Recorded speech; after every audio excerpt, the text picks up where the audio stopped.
नमस्कार। मैं डॉक्टर अपर्णा मयेकर। जीना इसी का नाम है। इस शीर्षक के अंतर्गत आज का हमारा विषय है दहलीज, जिसे मराठी में उम्बरा या उंबरठा कहते हैं।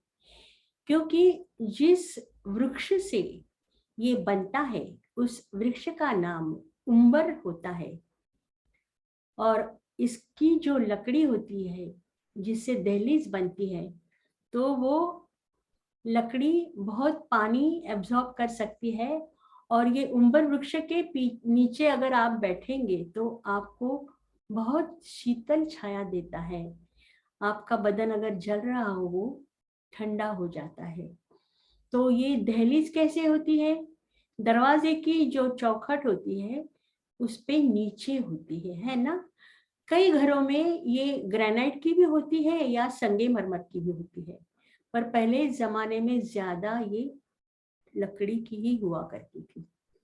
अब जब हम पूजा करते शाम को अगरबत्ती जलाते या धूप जलाते, तो हम उस दहलीज को भी ये धूप दिखाते हैं, है ना। और बहुत सारे घरों में दहलीज के बाहर सुंदर सुंदर रंगोलियां सजाई जाती हैं। दिवाली के दिन में वहाँ दीप जलाए जाते हैं। और देखो, कोई हमारे घर में कोई कुरियर लेके आया या कोई पोस्टमैन आया, तो वो दहलीज के बाहर से ही हमें वो दे देते हैं, अंदर नहीं आते। कोई भी हमारे घर में आता है तो ये रीत है कि उसने जो भी शूज या सैंडल जो भी पहना हो वो दहलीज के बाहर ही रखना चाहिए। सही बात है ना, ताकि वो मिट्टी अंदर ना आए। अब ये जो दहलीज होती है, तो जब जैसे जनरेशन गैप होता है, हर पीढ़ी में होता ही है। समझो कभी माँ बेटे का या बाप बेटे का झगड़ा हुआ, गुस्से में लड़का बोलता है मैं अभी घर छोड़ के जाऊंगा अभी, तो पिताजी उसको क्या कहते हैं, देखो एक बार अगर तुमने ये दहलीज पार की तो तुम्हें फिर से एंट्री नहीं इस घर में। माने वो दहलीज एक लक्ष्मण रेखा है। जब शादी होती है, नई नवेली दुल्हन जब आती है, तो इसी दहलीज पे चावल से भरा बर्तन रखा जाता है ना, उसे टपका के वो अंदर आती है।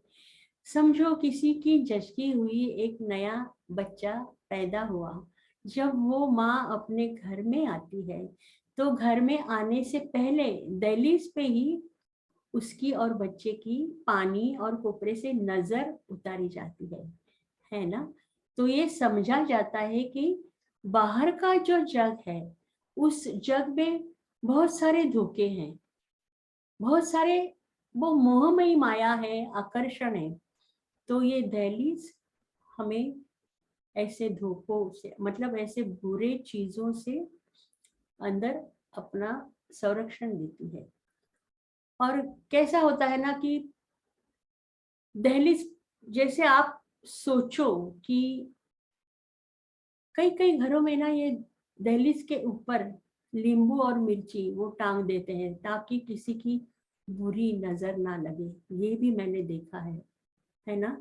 तो अगर सोचा जाए तो ये तो फिजिकली हम दहलीज के बारे में बात कर रहे हैं, लेकिन घर में हम कैसा भी बर्ताव करते हैं तो घर वाले हमें संभाल लेते हैं। पर एक बार दहलीज के बाहर आप कदम रखो तो क्या होता है कि आपको बहुत संभल के बर्ताव करना पड़ता है। माने कुछ नियमों की एक दहलीज अपने मन में हमें तय करनी होती है। दहलीज माने मर्यादा।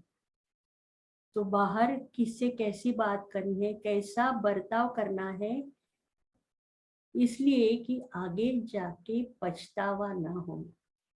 तो हर एक के मन में ये दहलीज, ये मर्यादा, ये सीमा रेखा होनी चाहिए, जिससे हम पार ना करें और हम एक सुखी जीवन, एक आनंदी जीवन फेस कर सके। सही बात है ना। तो आज का हमारा विषय यहीं पे खत्म हुआ। अगले हफ्ते हम मिलते हैं नया सब्जेक्ट लेके। तब तक के लिए अलविदा।